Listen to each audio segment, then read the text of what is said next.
Welcome to a summer edition of About Stout. This is a particularly bittersweet show because we use it to say goodbye to our Provost and Vice Chancellor, Julie First-Bovey. Welcome, Julie, to the show. Good morning, Doug. She's leaving UW-Stout after 22 years here to become the Chancellor at Southern Illinois University, Edwardsville on July 1st. Joining me in this farewell show is Chancellor Sorensen. Welcome, Chancellor.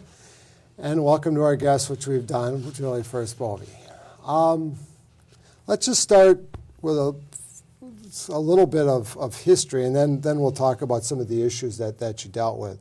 What brought you to UW-Stout? How did you get here?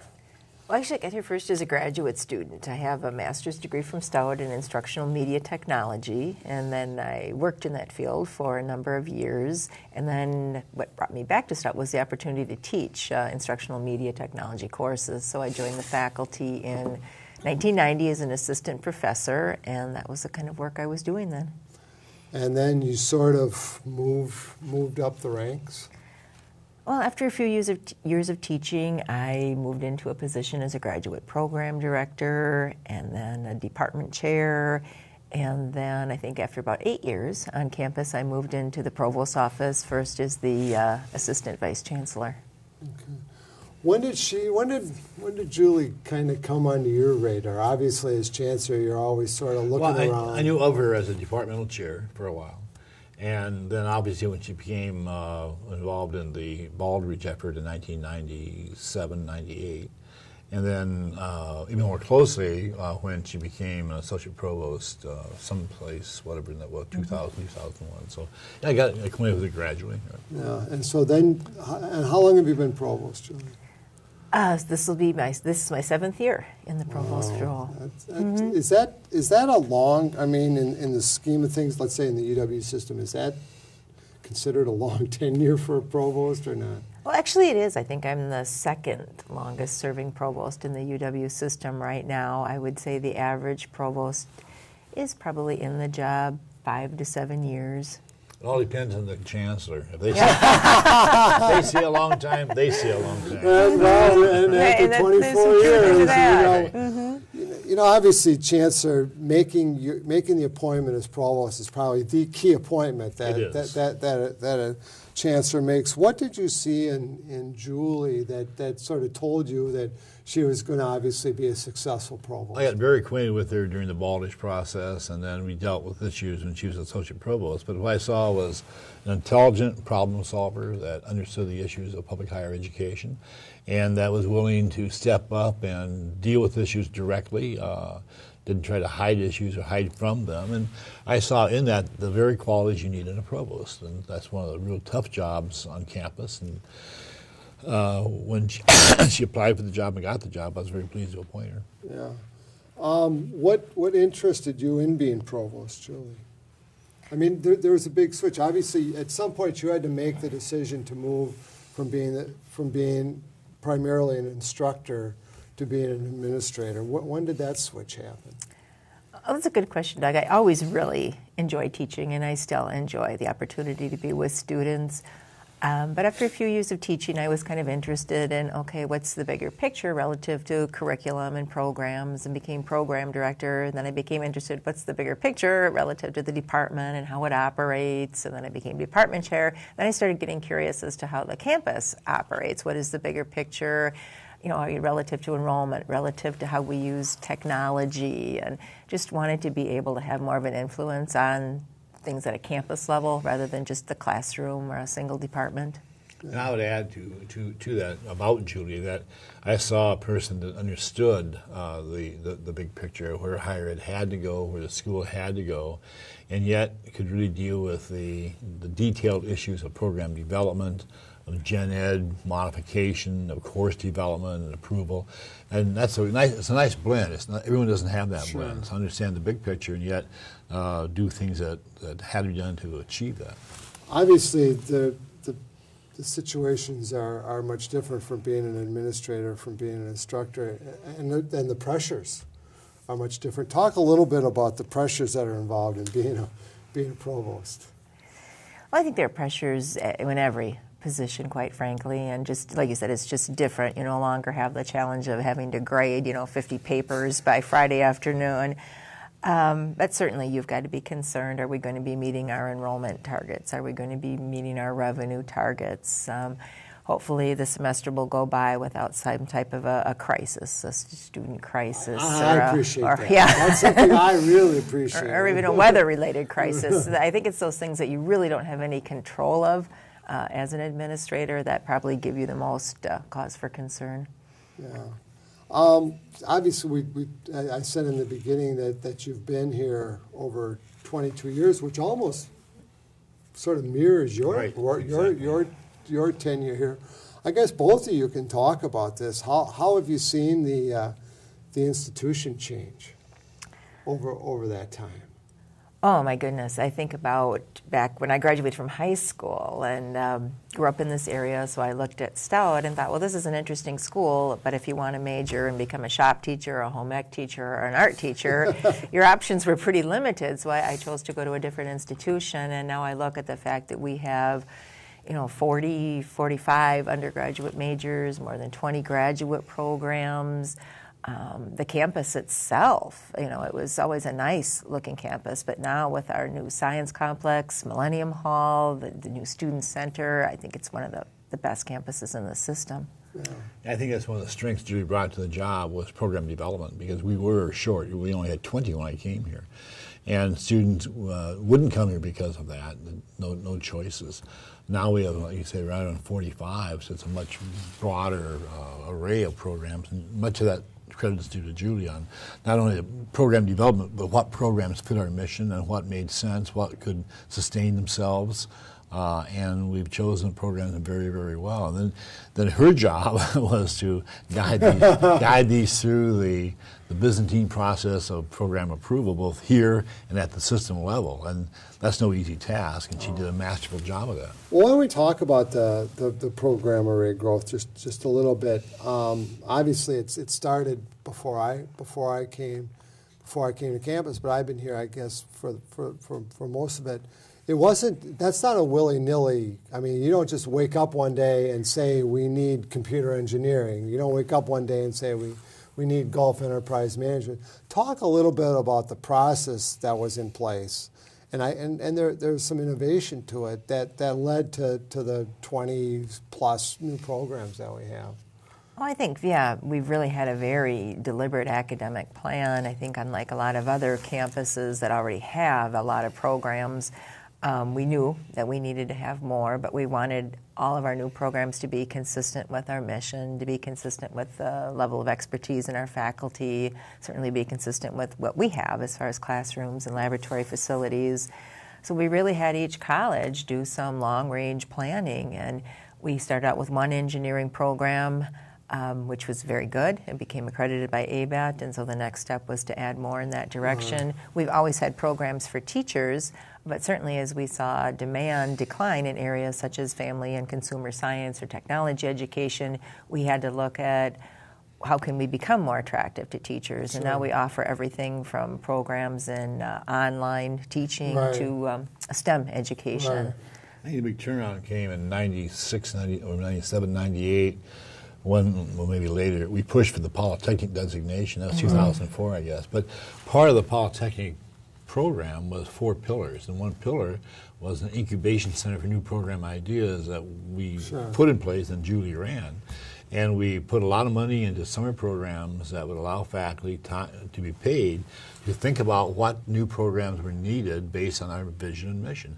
And that worked extraordinarily well. It was an incentive for them. They had to, we gave them, she gave them very, I think, generous contracts, but they had to come up by the end of August, a program idea, where they just couldn't sit there and do nothing, and they did. And so that incentive was key to what she did, I think. So basically it was from a bottom up.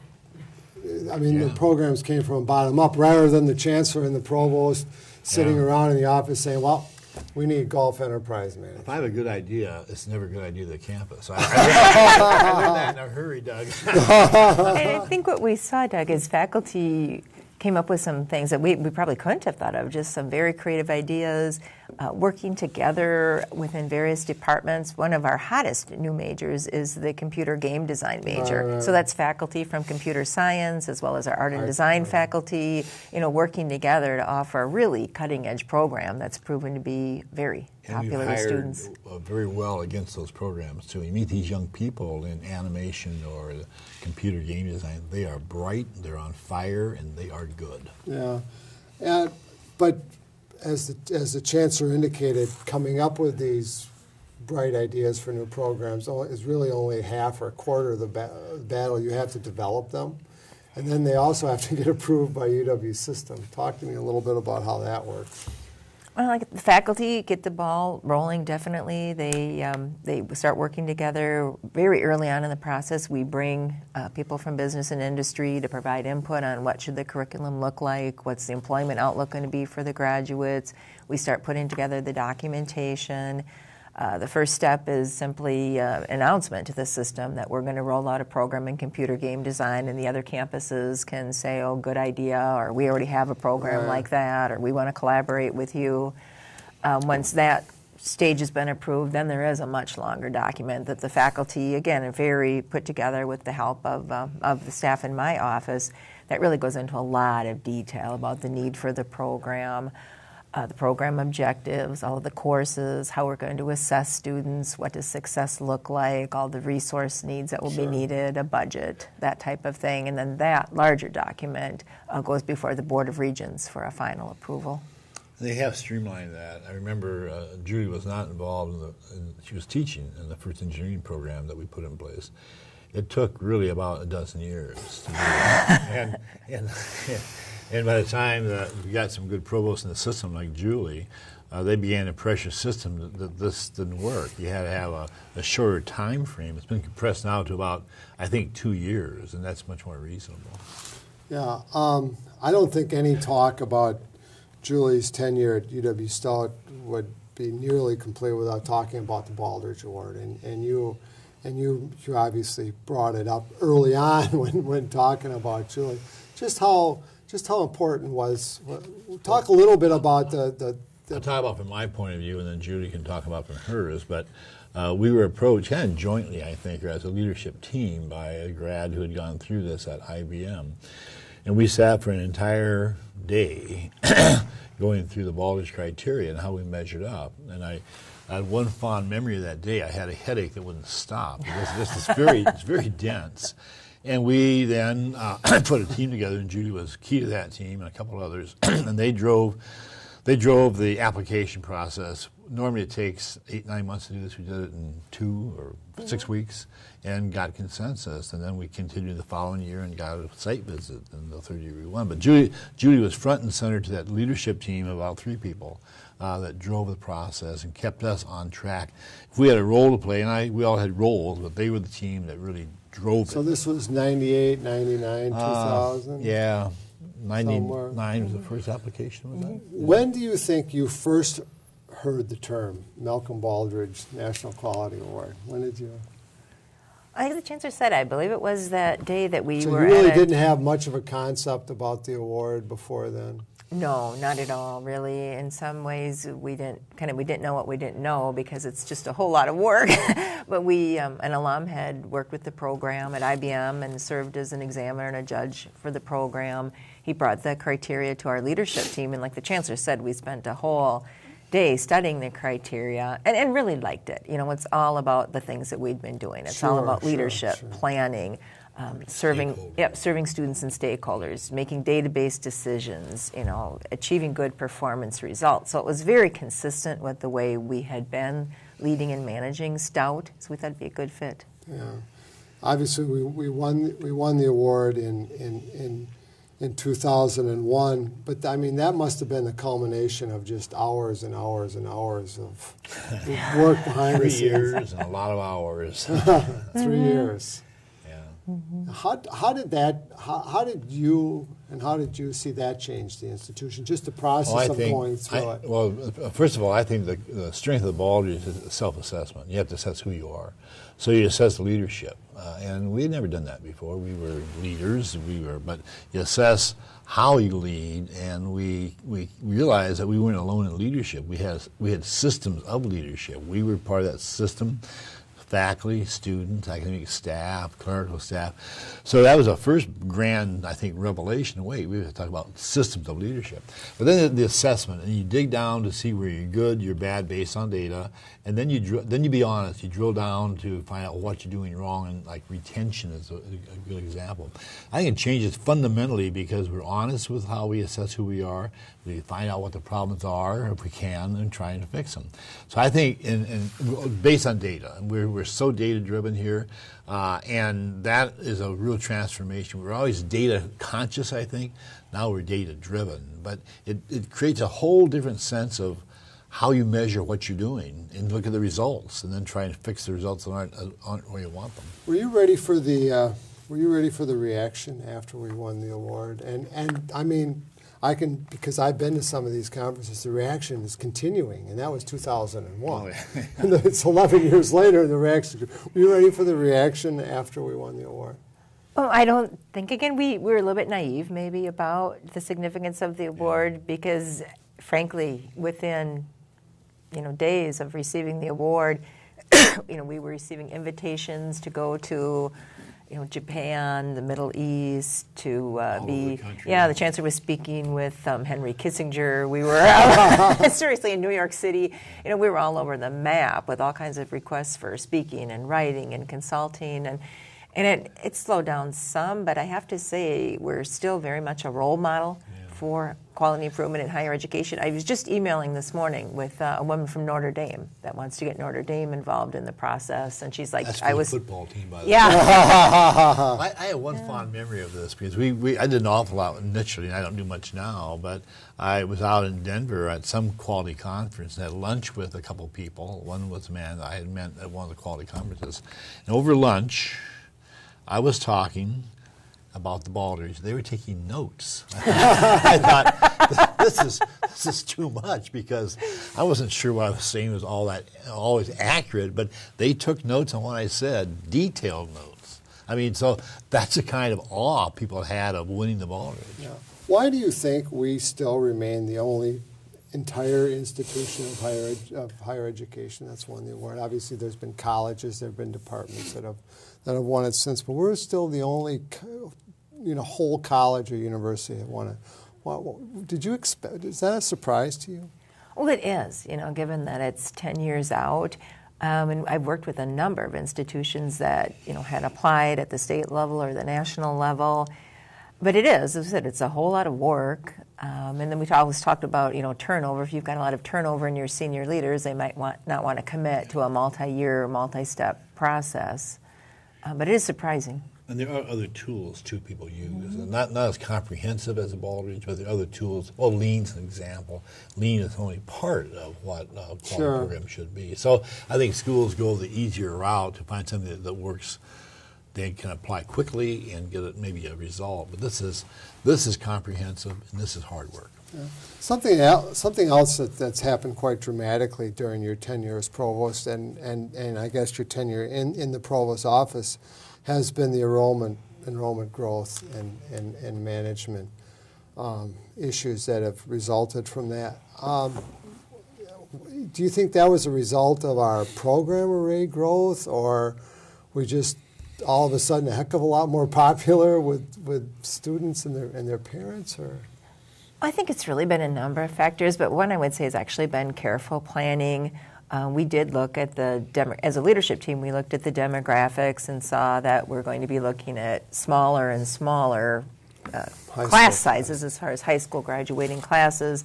How do we maintain enrollment in that type of demographic situation? So we needed to look more at graduate students and graduate programs, transfer students, adult students. So we started a very vibrant Stout online school that's serving primarily adult students and graduate students. We also ramped up international student recruitment, and the Baldrige does help with that. It's known worldwide, and it's considered quite prestigious for international students to come to Stout. On that point, I think that the leadership team, about 2002, that's when we began talking about the Polytechnic. We also talked about smart growth, not fast growth, not going to 15,000, smart growth within our framework of the mission. That's exactly what we did. And that's a tribute to the leadership team, her leadership on that team, and the team itself, because we didn't want to, some schools just blew the lid off and admitted everyone. We didn't do that. We were conscious about that, careful about that. The result is 9,400 students today, probably 95 within a year or two, and that's probably where we want to be for a while. Yeah. But I would assume that over your tenure, because of the shrinking high school graduating class, you've seen a lot more competition for those high school graduates, right? And how do we meet that competition, I guess? Oh yeah, definitely increased competition. I think before, especially with the public universities, it was just assumed, well, everybody knows where Stout is, where Eau Claire is, where La Crosse is. We don't really have to advertise, and now you're seeing, billboards, radio, TV, Facebook. Everybody's out there with their marketing, and we have been too. I think we've done a really good job with our marketing efforts. Prior to Baldrige, we were recognized in a publication I think it was for guidance counselors, and it said Stout is a secret treasure or a hidden jewel or something. And in a way that's favorable, but in a way it's, well, how do you get enrollment if you're some kind of a hidden secret? So I think we made it a point to let's not be a secret. We do have great programs, great faculty, great facilities. Let's go out and try to sell it. I think some of our unique programs, we're the only school, in the UW system where you can study hospitality management or golf management or packaging or computer game design, and those fields are very, very popular with students. We put money into admissions and money into marketing, and you have to spend money to do this. We've done that. I remember one year we put $200,000 or $300,000 in admissions for the following year, and marketing, you're involved in that. Right. We put a lot of money in there. So I think we also invested wisely in our future. One of the other things that you led as provost is a complete reorganization of how our colleges are aligned, and that may not seem that significant to folks on the outside, but it sure is significant to people on the inside because it affects who their deans are, who they report to, and it affects who their colleagues are really, within the colleges. How did you approach that, Julie? Well, something that I had noticed for a number of years, that as we'd grown as far as students and programs and services, it had been sort of uneven, and by the time I became provost, I didn't think our organization made a lot of sense. It was often difficult to explain to people why this program was combined with this program, or why this school was separate from this school, and so basically myself and the other deans, with Chancellor Sorensen's input, brainstormed some various models, what would make more sense. We had management programs that were scattered in various colleges. We had business management, we had hotel management, golf management, property management, all in various units. We liked the idea of bringing the STEM fields together. There's sort of a national movement to bring together science, technology, engineering, and mathematics into a single college. And what we're finding is that's really had a lot of payoff as far as the way we're serving students programmatically, the grants that we've been able to achieve under that model. So it was looking at where can we best put things together so they make sense, both internally and to external groups as well. I think the great genius was STEM college. We're the only one in Wisconsin, and to my knowledge, Minnesota, that has a STEM college, and there are logical relationships in those programs, and we have capitalized on that. So this is the nostalgic part. When you leave here, and obviously your time's kind of winding down here, what are you going to take away from Stout? What are some of the memories you're going to have, Julie? Oh, just a lot of great memories over the years. This was a great place to go to school. It's been a really fun place to work. A lot of the highlights are various student award ceremonies, commencement ceremonies. Receiving the Baldrige Award from President Bush was definitely a highlight. We've had a lot of fun whether we were traveling to Madison or to Tokyo. Some very good times. Just last week, we were reminiscing about the day that an elephant escaped from the local circus and ran around the campus. So all those things will be in my mind. What are going to be some of your memories of the provost? Well, I think she's, first of all, been a marvelous provost. I said openly all the time, probably the best provost in the UW system. And a good sense of humor. She got things accomplished. I didn't have to worry about, Judy, we want to do these programs. How do we do it? I said, Judy, we need these programs. And she began the process and fulfilled it. I think when I first met Judy, she was very shy. And I remember she'd walk across the street to avoid me. I would like to have seen. I don't remember that. A shy Julie first moment. That happened several times. I got to write that. And then when she was departmental chair, I wanted to have lunch with her, get better acquainted, and she stood me up. So we had to reestablish the luncheon appointment after that. But no, she's been that was an honest mistake. She's been a marvelous addition to this campus. Done a great job as provost. So we'll miss her here, and she leaves a legacy here. It's very important. I have to say, she has a journalism degree from UW Eau Claire, and I know a lot of people that have graduated from that program. And you're unemployed, by the way, but at least you're employed. Yeah, but she's a great writer, too. She is. I have to say that. Absolutely. And I've had many people say that she's probably one of the best editors on campus. I'm going to, she's probably second or third. As somebody who's done it for a living. Judy has a skill set to be a very, very, very fine chancellor, and I'm excited for her, and I wish you the best of luck, and it's been a pleasure to have her here. So talk a little bit about where you're going. Talk a little bit about Edwardsville. Well, I'm going to be chancellor at Southern Illinois University, the Edwardsville campus. It's a campus of about 14,400 students with an enrollment target of 15,000 students. Some of the programs are similar to Stout in that we have business, engineering, construction management, but some of them are very different. Many more programs in the traditional liberal arts areas. How many historians do they have? 25 historians. Yeah. 25 historians. I checked them out. Wow.